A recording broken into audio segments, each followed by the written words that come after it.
দৰ্শকসকল আপোনালোকে মোক কৰ্মবান্ধনৰ ওপৰত এটা ভিডিঅ' দিবলৈ কৈ আছিলে ইতিমধ্যে অকমান কৰ্মবান্ধনৰ বিষয়ে কৈ মই ভিডিঅ' এটা দিছিলোঁ কিন্তু বিতংকৈ ক'ব দিছিলে কৰ্মবান্ধন হয়নো কি আচলতে আগতে যেটো ভিডিঅ' দিছিলোঁ হেতুৰ বাৰু লিংক এই ভিডিঅ'টোৰ ডেসক্ৰিপচন বক্সত দি দিম এতিয়া যিসকল লোকে জানিব বিচাৰিছিলে এই বিষয়ে তেওঁলোকলৈ মোৰ আজিৰ এই ভিডিঅ'টো আৰু যিসকল লোক এই বিষয় বস্তুৰ প্ৰতি অলপো ইন্টাৰেষ্টেড নহয় তেওঁলোকক মই বিতৰ্কমূলক মন্তব্য নকৰি এই ভিডিঅ'টো নাচাবলৈ বা স্কিপ কৰিবলৈ অনুৰোধ জনালো কৰ্মবান্ধন বা কৰ্মবন্ধননো কি এই মানে শব্দটোতে নামটোতে এই মানে গোটেই বস্তুখিনি সোমাই আছে কৰ্ম কাম বান্ধন বান্ধ খাই থাকা নিজৰ কৰ্মৰ দ্বাৰাই কাৰোবাৰ লগত এনেকৈ বান্ধ খাই থাকা যিটো ধৰক আমি কি কৰোঁ বুলি কওঁ এতিয়া এই যে পৃথিৱীত জন্মগ্ৰহণ কৰিছোঁ জনমে জনমে সেইটো খুজাই থাকিব লগা হয় আৰু সেইটোকে কোৱা হয় কৰ্মবন্ধন বা কৰ্মবান্ধন আৰু এটা অত্যন্ত দৰকাৰী কথা মই এইখিনি কথা যে কৈ আছোঁ এইখিনি মোৰ কথা নহয় বিভিন্ন শাস্ত্ৰত পঢ়িলে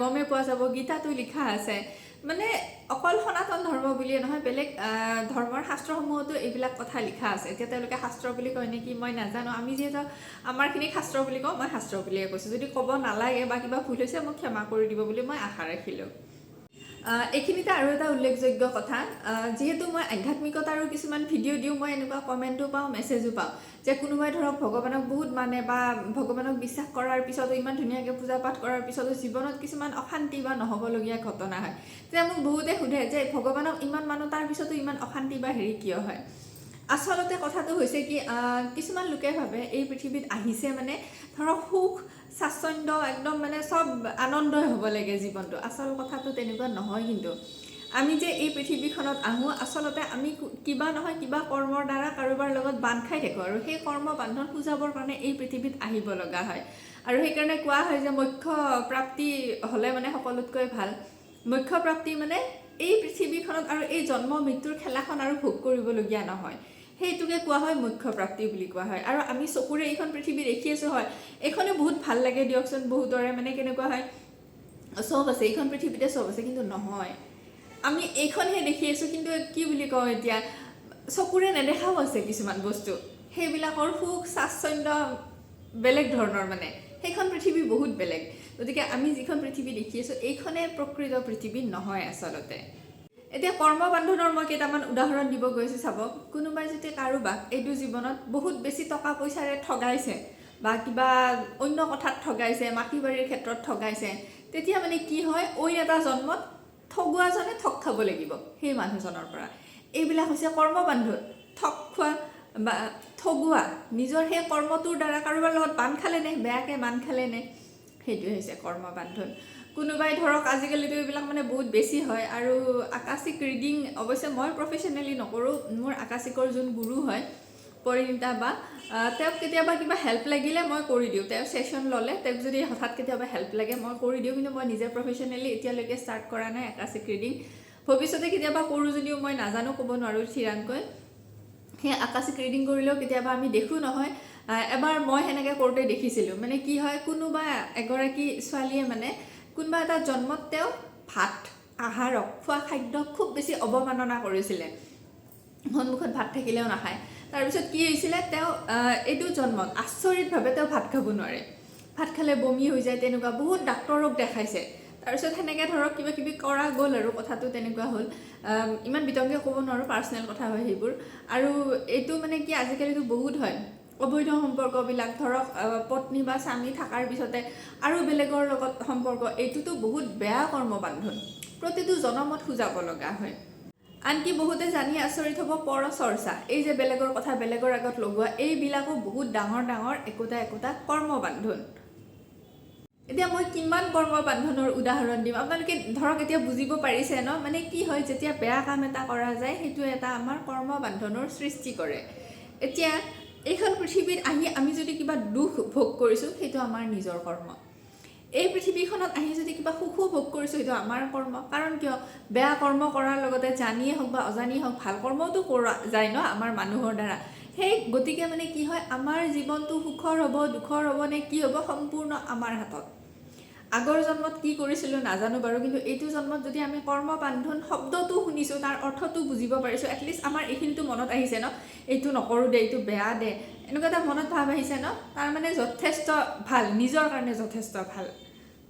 এই যে আমাক সৰুতে কৈছিলে পাপ নকৰিবা দেই, পাপ কৰিলে কিন্তু ফল ভুঞ্জিব লাগিব, আচলতে সেইটো কৰ্মবান্ধনেই আছিলে। বেয়া কাম কৰিলে সেইটো ফলটো ভুগিব লগাই হয় মানে। আনকিতো এনেকুৱাও দেখিছোঁ কিছুমান আকাশিক ৰিডিং কৰোঁতে, কোনোবাই ধৰক এবৰ্চন কৰিছে, এই পৃথিৱীত অহাৰ আগতে সন্তানটিক আহিব নিদিলে, তেনেকুৱা ক্ষেত্ৰতো কৰ্মবান্ধন হয়।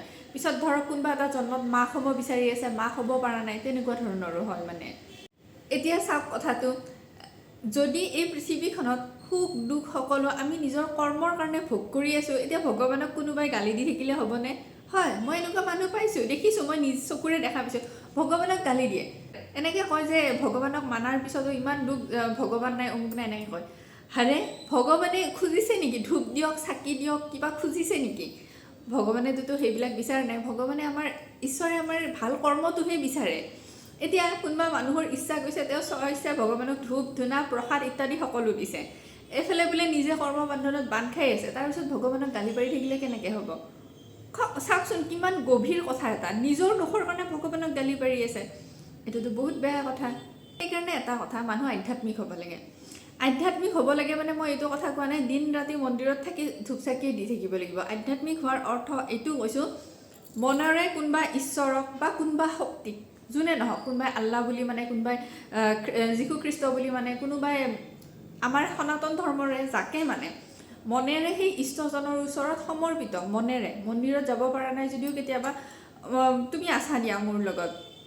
আৰু তেতিয়া কি হয়, যেতিয়া মনেৰে কোনোবা তেনেকুৱা শক্তিক মানা যায় নহয়, তেতিয়া মন্দিৰত থকাৰ সময়ত নহয়, এনে বেলেগ সময়তো বেয়া কৰ্ম কৰিব নোৱাৰি। কাৰণ কিয়, ইষ্টজনেতো অকল মন্দিৰত থকাৰ সময়তে নহয়, এনেও চাই থাকে, হয়নে নহয়? তেওঁ এনেও আমাৰ কৰ্মবোৰ গম পায়ে থাকে, আমি কি কৰিছোঁ কি নকৰিছোঁ। সেইকাৰণে মানুহ আধ্যাত্মিক হ'ব লাগে। আৰু চাবচোন, যোনে সঁচা আধ্যাত্মিকতাত থাকে সেই মানুহে এই কৰ্মবান্ধনত পৰিব যে সেই কথাটো জানে, আৰু তাৰে ফলতে কি হয় মানে, বেয়া কৰ্মবিলাকৰ পৰা আঁতৰি থাকে। সেইটো কাৰণে কওঁ, মানুহ আধ্যাত্মিক হ'ব লাগে। লগতে এইটো কথা হয়, মানুহ আধ্যাত্মিক হ'ব লাগে, কিন্তু অন্ধবিশ্বাসী একেবাৰে হ'ব নালাগে।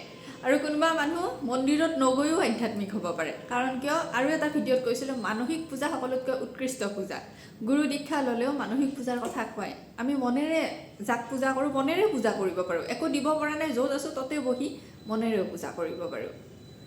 আৰু এই যে আমি পূজা কৰিছোঁ, কিবা বিনিময়ৰ কাৰণে নহয়, তেওঁক ভাল পাওঁ, ইষ্টজনৰ প্ৰতি আমাৰ এক বেলেগ ধৰণৰ আকৰ্ষণ আছে, বেলেগ ধৰণৰ ভক্তিভাৱ আছে।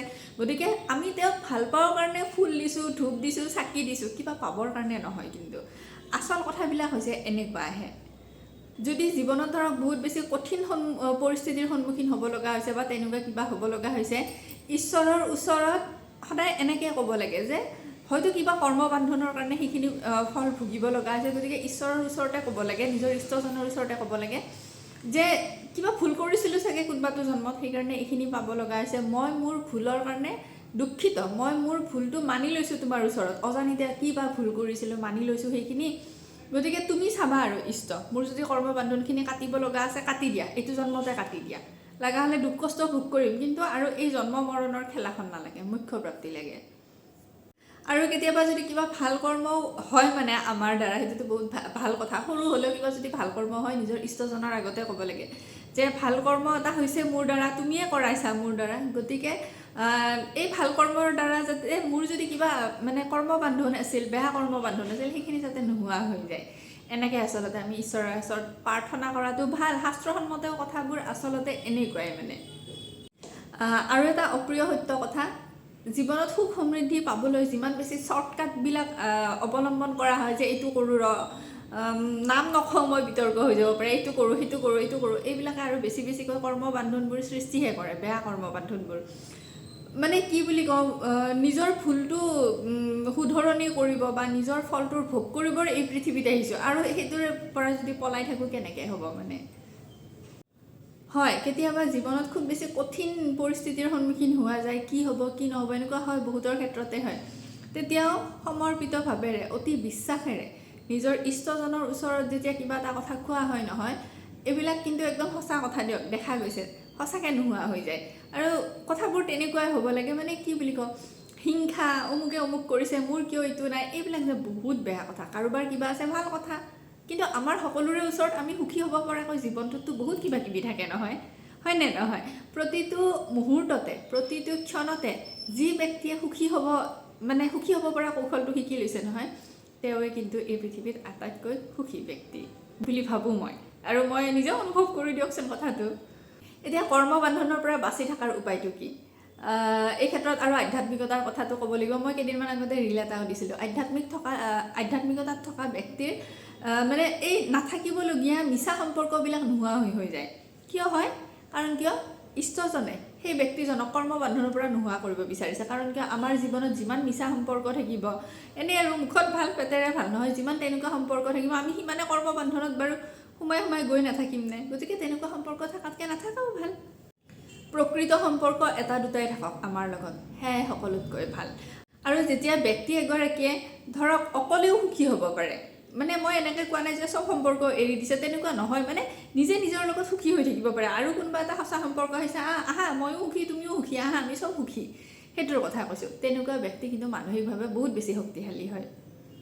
আৰু কি হয়, আধ্যাত্মিকতাত থকা লোকসকল মানে যেতিয়া গভীৰকৈ সোমাই গৈ থকা যায় নহয়, তেতিয়া ডিটাচ হৈ গৈ থাকে। তাৰমানে কেনেকুৱা হয়, জুপুৰি ঘৰ এটাত থাকিলেও সুখী, বিল্ডিং এটাত থাকিলেও সুখী, মাছ ভাত খালেও সুখী, মাংস ভাত খালেও সুখী, আলু পিটিকা ভাত খালেও সুখী। মানে কথাটো তেনেকুৱা হয়, ডিটাচ হৈ থাকিব লাগে। বোলে নতুন কাপোৰ পিন্ধিলেও সুখী, পুৰণা কাপোৰটো পিন্ধিছোঁ যদি তথাপিও সুখী, মানে প্ৰতিটো মুহূৰ্ততে সুখী। কাৰণ কিয়? আমিতো কৰ্মবান্ধনে যাব আহিছোঁ, আমিতো যাবই লাগিব ইয়াৰ পৰা। গতিকে অমুকৰ এইটো আছে মোৰ কিয় এইটো নাই, সেই বুলি কৈ আমি কৰ্মবান্ধনবিলাকত নিজকে বেয়া কৰ্মবান্ধনবিলাকত নিজকে জড়িত নকৰাই ভাল।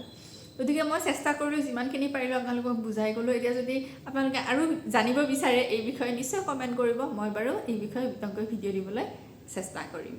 আৰু গুৰু দীক্ষানো কেনেকৈ হয় আচলতে, সেই বিষয়ে বহুতে সুধি আছিলে। ঠিক আছে, সেই বিষয়ে আপোনালোকে কমেণ্টসমূহ কৰিবচোন, কাৰণ কিয় এই 1-2 দিনৰ ভিতৰতে গুৰু দীক্ষাৰ সেই বিতং ভিডিঅ'টো মই নিশ্চয় আপলোড দিম। মানে গুৰু দীক্ষা হয় কেনেকৈ, কি কথা কি বতৰা জানাটো দৰকাৰ, নহ'লেতো মানে কি সঁচা গুৰু দীক্ষা কি গম নাপালে ভুল গুৰু দীক্ষা হৈ যায় নহয়। ভুল গুৰু দীক্ষা হোৱাটো খুবেই ক্ষতিকাৰক, তেনেকুৱা মেছেজ মই ঢেৰ পাই থাকোঁ। গতিকে ভুল গুৰু দীক্ষা লোৱাতকৈ নিজৰ ইষ্টজনৰ ওচৰত সমৰ্পিত হৈ থকাই ভাল, প্ৰকৃত গুৰু নোপোৱালৈকে। ঠিক আছে বাৰু, ভিডিঅ'টো চাই কেনেকুৱা পালে কমেণ্ট কৰি জনাব বুলি মই আশা ৰাখিলোঁ। তেতিয়াহ'লে মোৰে কোনোবা এটা অন্য ভিডিঅ'ত অতি সোনকালে আপোনালোকক পুনৰ লগ পাই আছোঁ। জয় মা আদ্যা শক্তি কামাখ্যা মা, ওম নমঃ শিৱায়।